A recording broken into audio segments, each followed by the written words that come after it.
قرآن کہتا ہے فَلْيَضْحَكُوا قَلِيلًا وَلْيَبْكُوا كَثِيرًا، زیادہ رویا کرو، تھوڑا سا کرو، زیادہ ہنسنے سے دل مردہ ہوتے ہیں، تھوڑا سا نا۔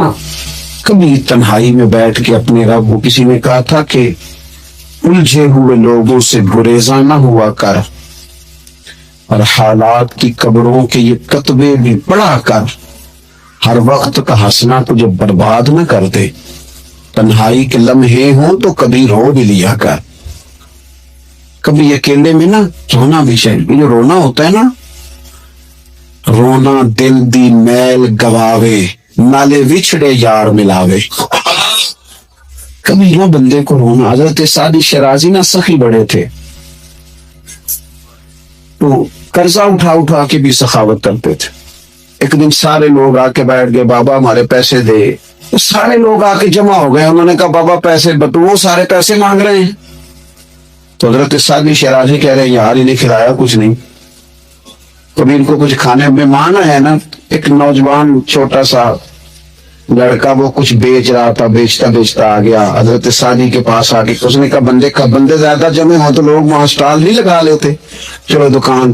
وہ آگے آ کے اس نے کہا کچھ لینا ہے؟ فرمانے لگے لینا ہے، یہ میرے جتنے مہمان بیٹھے ہیں ان کو کھلا دو۔ اس نے وہ سارا کھلا دیا۔ کہنے لگا پیسے؟ تو فرمانے لگے بیٹھ جا تو بھی، یہ بھی سارے پیسے لینے آئیں گے، ان کو ملیں گے تجھے بھی ملیں گے۔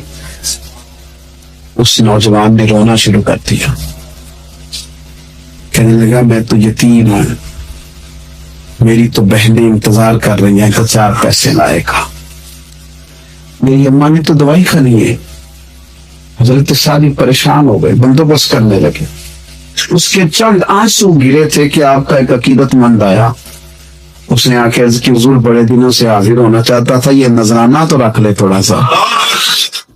وہ اتنے زیادہ پیسے تھے کہ حضرت سعدی شیرازی نے اس نوجوان کو بھی دیے، اور جتنے لوگ پیسے لینے آئے تھے سب کا قرضہ ادا کر دیا۔ ایک بندہ نا پیسے لینے آنے والوں میں کو درد دل والا تھا، اللہ کرے کو درد دل والا بھی ملے۔ تو حضرت سلطان صاحب کہتے ہیں رابطہ طالب کوئی نہ ملے، تو جو ملے طالب زردہ ہو۔ وہ درد دل والا بندہ تھا، تو کہنے لگا بابا جی سمجھ نہیں آئی، ہم روز آتے تھے پیسے نہیں ملتے تھے، آج کیسے مل گئے؟ تو حضرت فرمانے لگے مل اس لیے گئے ہیں کہ تم میں رونے والا کوئی نہیں تھا نا، رونے والا ایک بھی ہو تو باقیوں کا بھی کام بن جائے۔ ایک ہو نا جس کی آنکھوں میں آنسو ہو، کوئی یار کے لیے روئے، کوئی محبوب کے لیے روئے، کوئی حضور کے مدینے کے لیے روئے، کوئی بیت اللہ کی حاضری کے لیے روئے، کوئی اس لیے روئے کہ رب راضی ہو جائے، کوئی اس لیے روئے کہ وہ کرم نوازی کر دے، کوئی اس لیے روئے کہ وہ مجھ سے حساب نہ مانگوں۔ اگر طبیعت میں یہ نبی پاک صلی اللہ تعالی علیہ وآلہ وسلم تقریر فرما رہے تھے، حضور گفتگو کر رہے تھے، محفل میں بیٹھے ہوئے صحابہ میں سے ایک بندہ رو پڑا، اللہ کے پیارے رسول صلی اللہ تعالی علیہ وسلم نے اس ایک شخص کے رونے پر ارشاد فرمایا اگر آج تمہارے درمیان وہ تمام مومن موجود ہوتے جن کے گناہ پہاڑوں کے برابر ہیں تو اللہ تعالیٰ اس بندے کے رونے کی برکت سے سب کے گناہوں کو معاف فرما دیتا۔ حضور فرمانے لگے یہ رویا ہے نا تو فرشتوں نے رب کی بارگاہ میں دعا کی ہے مالک اس کی وجہ سے نا دوسروں کو بھی معافی عطا فرما، اس کی شفاعت قبول کر لے دوسروں کیا۔ ایک چیز ہے جس کی وجہ سے انسان کسی کا مال عزت تو کیا کسی کے بارے میں برا سوچنے سے بھی بچتا ہے، اور وہ چیز کیا ہے؟ وہ ہے اپنے رب کریم کا خوف۔ اگر اسے نصیب ہو جائے نا کہ میرا مالک مجھے دیکھ رہا ہے، وہ دیکھ رہا ہے جو حی بھی ہے جو قیوم بھی ہے، وہ دیکھ رہا ہے جسے نہ اونگ آتی ہے نہ نیند آتی ہے، وہ میرا مالک مجھے دیکھ رہا ہے، تو پھر انسان مکمل اجتناب کرتا ہے، خطاؤں سے بچ جاتا ہے۔ ہمارے صوفیاء فرماتے ہیں کہ کسی بندے کے دل میں نا، وہ کہتے ہیں نا لوگ کہ بریک ٹھیک کر لو تو پھر گاڑی روڈ پہ چڑھا لو پھر خیر ہے، جہاں بھی موقع آئے گا اس کی بریک لگے گی۔ پھر لوگوں نے ایک اور آسانی کی ہے، میں نے دیکھا ہے کچھ ایسی گاڑیاں آئی ہیں جن کی بریک نہیں لگانی پڑتی، انہوں نے ایسا اس میں سسٹم فٹ کر دیا ہے کہ گاڑی کے سامنے کوئی چیز آتی ہے تو اس کی بریک خود بخود لگ جاتی ہے. وہ کہتے ہیں بغیر بریک کے گاڑی روڈ پر چڑھانی نہیں، بریکیں ٹھیک کرو پھر چڑھا لو. صوفیاء فرماتے ہیں کہ تم اگر چاہتے ہو نا کہ انسان جرم نہ کرے، خطا نہ کرے، لوگوں کو تنگ نہ کرے، تو اسے سوسائٹی کے اندر بھیجنے سے پہلے اس کے دل میں اللہ کا خوف پیدا کر دو. اگر اس کے دل میں تم خدا کا خوف پیدا کر دو گے، پھر تم اسے جہاں بھی چھوڑ دو گے وہ کوئی نقصان نہیں کرے گا. لیکن اگر خوف خدا نہیں نہ ہوگا، اگر اللہ کا ڈر نہیں ہوگا، پھر وہ لوگ دیکھتے ہیں کہ لوگوں کو کیسے مطمئن کیا جائے، لوگوں کی آنکھوں میں دھول کیسے جھونکی جائے، وقتی طور پر ایسے پروگرام بنا لیے جائیں جن سے لوگ مطمئن ہو جائیں. تھوڑا سا لوگوں کو موٹیویٹ کر دیا، کوئی تھوڑا سا بتا دیا، کوئی تھوڑا ریلیف دے دیا، کچھ تھوڑی سی ایسی کہانی بنا دی جس سے ووٹر مطمئن ہو جائیں. لیکن فی نفس سے ہی بندہ نیک کب ہوتا ہے؟ میرا رب فرماتا ہے ان الذین یخشون ربہم بالغیب، وہ لوگ جو اپنے رب سے ڈرتے ہیں پر بن دیکھے ہی ڈرتے ہیں. ان الذین یخشون ربہم بالغیب لہم مغفرۃ واجر کبیر. قربان جائیں. فرمایا بے شک وہ لوگ جو اپنے رب سے بغیر دیکھے ڈرتے ہیں، اللہ تعالیٰ نے ان کے لیے بخشش بھی رکھی ہے اور بہت بڑا اجر تیار کیا ہوا ہے بغیر دیکھے. یہ جب بندے کو چیز نصیب ہوتی ہے نا کہ وہ اللہ تعالیٰ سے ڈرتا ہے، پھر وہ بندہ دانا ہو جاتا ہے، پھر وہ بندہ معاملہ فہم ہو جاتا ہے، وہ بندہ سمجھدار ہو جاتا ہے. قرآن مجید نے کہا یا ایھا الذین آمنوا ان تتقوا اللہ یجعل لکم فرقان. میرا دل کرتا ہے کہ امت مسلمہ اس آیت کو یاد کر لے. رب فرماتا ہے اے ایمان والو، اگر تم اللہ سے ڈرو گے نا تو اللہ تعالیٰ تمہیں حق اور باطل میں تمیز کرنے کی قوت عطا فرما دے گا. تم اپنے دل میں رب کو جواب دینے کا تصور پیدا کرو، اللہ تمہارے فیصلے درست کرا دے گا. اور میرے نبی پاک صلی اللہ تعالی علیہ وسلم نے فرمایا یہ جو اللہ کا خوف ہے نا، یہ حکمت کی بنیاد ہے، یہ دانائی کی بنیاد. اللہ کا خوف ہے، یہ بنیاد ہے، اس کی وجہ سے لوگ دانا ہوتے ہیں. اگر وہ رب کریم سے ڈرنے لگے تو اللہ انہیں بصیرت کی روشنی دے گا. کیوں فیصلے درست تھے سارے سیدنا صدیق اکبر کے؟ اس لیے درست تھے کہ ان کے دلوں میں رب کا خوف موجود تھا. بڑی فضیلتیں انہیں حاصل تھی، بڑی عظمتیں حاصل تھی، لیکن کسی جگہ بھی کسی مقام پر بھی ان کے قدم لڑکھڑاتے کیوں نہیں تھے؟ بڑے انہوں نے بھی زندگی کے اندر تکلیفیں دیکھی، بڑے بوجھ دیکھے، بڑی دھوپ چھاؤں دیکھی، لیکن مضبوط کیوں رہے؟ حضرت سعد بن ربیع رضی اللہ تعالیٰ عنہ ایک جنگ میں شہید ہو گئے تھے، جنگ احد میں.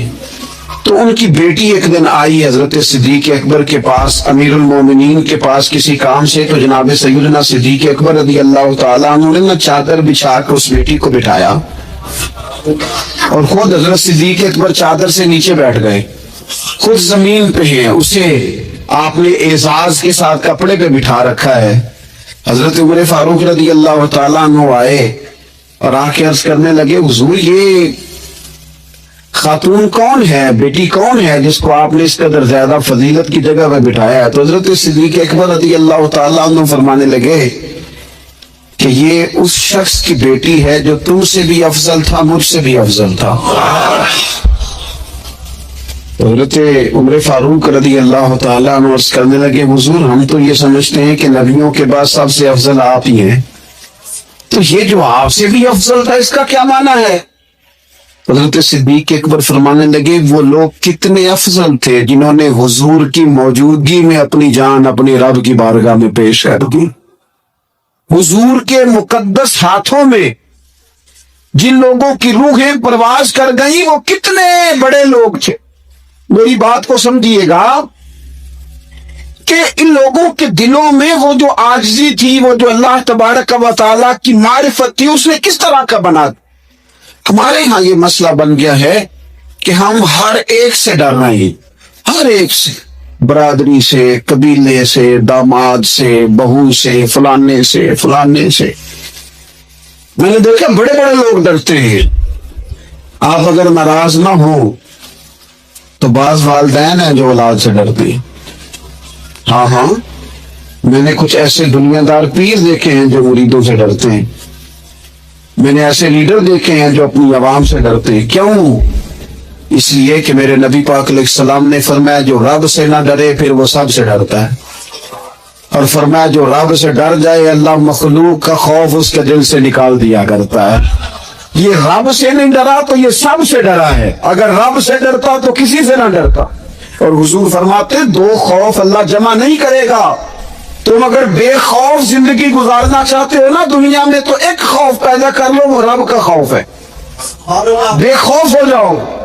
اور اگر تم یہ خوف پیدا نہیں کرتے پھر تو سائے سے ڈرو گے، پھر سانپ سے نہیں رسیوں سے ڈرو گے، پھر تو جگہ جگہ تمہیں کمزور کر دیا جائے گا، پھر تو لوگ ہر وقت تمہیں بھگائیں گے ڈرائیں گے. ایک خوف پیدا کر لو اللہ کا، پھر دوسرا کوئی خوف قریب نہیں آئے گا. اور ایک معنی میں اور کہا اللہ دو خوف جمع نہیں کرے گا.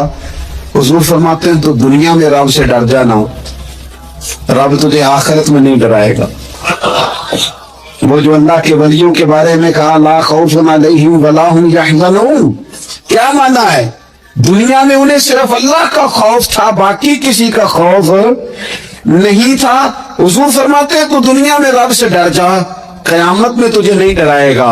اور اگر تو دنیا میں نہیں نہ ڈرے گا پھر تو قیامت میں ڈرایا جائے گا. اللہ تبارک و تعالیٰ کی خوف، یہ جو روزہ ہے نا یہ اس معرفت کو بڑا پکا کرتا ہے.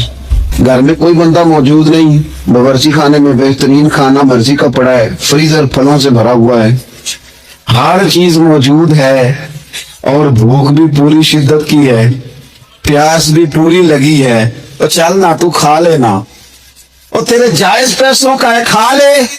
کیوں نہیں کھاتا؟ اس لیے نہیں کھاتا کہ میرا رب مجھے دیکھ رہا ہے. اللہ کرے روزے داروں یہ پریکٹس ہو جائے کہ جب تو اپنا جائز مال اس لیے نہیں کھاتا کہ رب نے روکا ہے اور وہ دیکھ رہا ہے نہیں کھانا، پھر تو کسی کا ناجائز مال کیسے کھا سکتا ہے؟ رب نے تجھے روکا بھی ہے اور رب تجھے دیکھ بھی رہا ہے. پھر تو غیر کا کیسے کھا سکتا ہے جب تو اپنا جائز نہیں کھاتا کہ اللہ دیکھ رہا ہے؟ تو دوسروں کا ناجائز اور حرام کیسے کھائے گا حالانکہ اللہ دیکھ رہا ہے؟ اگر یہ تصور دل میں پیدا ہو جائے، یہ ذوق اگر کسی بندے کو نصیب ہو جائے تو پھر پتہ کیا ہوتا ہے؟ پھر بندہ عالم ہو جاتا ہے. حضور علیہ الصلوۃ والسلام نے ارشاد فرمایا اگر تم اللہ تعالیٰ سے اس طرح ڈرو نا جس طرح ڈرنے کا حق ہے، تم ایسا علم جان لو گو کہ جہالت ہی ساری ختم ہو جائے گی.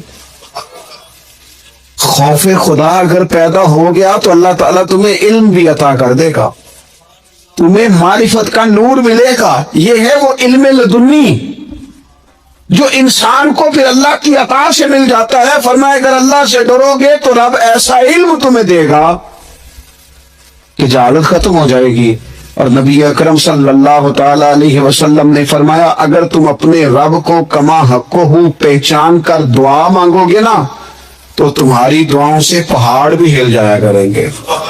لیکن یہ دو چیزیں پیدا کرو، ایک تو اللہ کا خوف تمہارے دل میں آئے اور دوسرا معرفت الہی کا شوق پیدا. اگر طبیعت کے اندر یہ چیزیں پیدا ہو جائیں، خوف خدا نصیب ہو جائے اور صحیح معنوں میں نصیب ہو. آج کل بڑا لوگ کہتے ہیں اللہ سے ڈر، پر دوسروں کو جب مال خرید رہے ہوتے ہیں پھر کہتے ہیں اللہ کا خوف کر، اور جب بیچ رہے ہوتے ہیں تو جب کسی کو پیغام دین دے رہے ہوتے ہیں تو کہتے ہیں اللہ کا خوف کر، اور جب تیرے تک بات پہنچتی ہے تو پھر معاملہ ختم ہو گیا. میں ذمہ داری سے کہتا ہوں کہ جو کچھ ہمارے ہاں ہوتا ہے نا عوام سے ڈر کے، عالمی میڈیا سے ڈر کے، قوم سے ڈر کے، اس سے آدھے کام بھی اگر رب سے ڈر کے کرے تو قوم کا بھی بھلا ہو جائے گا، لوگوں کا بھی نفع ہو جائے گا. اگر آدھا کام بھی ڈر کے کیا جائے، کچھ تھوڑا سا اپنے دل میں خشیت، اللہ کا خوف. جن لوگوں کا یہ تصور بن گیا تھا نا کہ رب کے سامنے کھڑے ہونا ہے، منہ دکھانا ہے مالک کو، جن کا یہ تصور بن گیا تھا، بچ گئے تھے۔ ہم دنیا میں جینے کے لیے سارا کچھ کرتے ہیں، رب رسول کو منہ دکھانے کے لیے نہیں کرتے۔ جن کا یہ تصور بن جاتا ہے نا، تو رب کہتا ہے وَلِمَنْ خَافَ مَقَامَ رَبِّهِ جَنَّتَانِ، فرمایا جو میرے سامنے کھڑے ہونے سے ڈرے گا میں اسے 2 جنتیں عطا کروں گا۔ وہ سمجھ گئے، اس کے لیے 2 جنتیں ہو گئی۔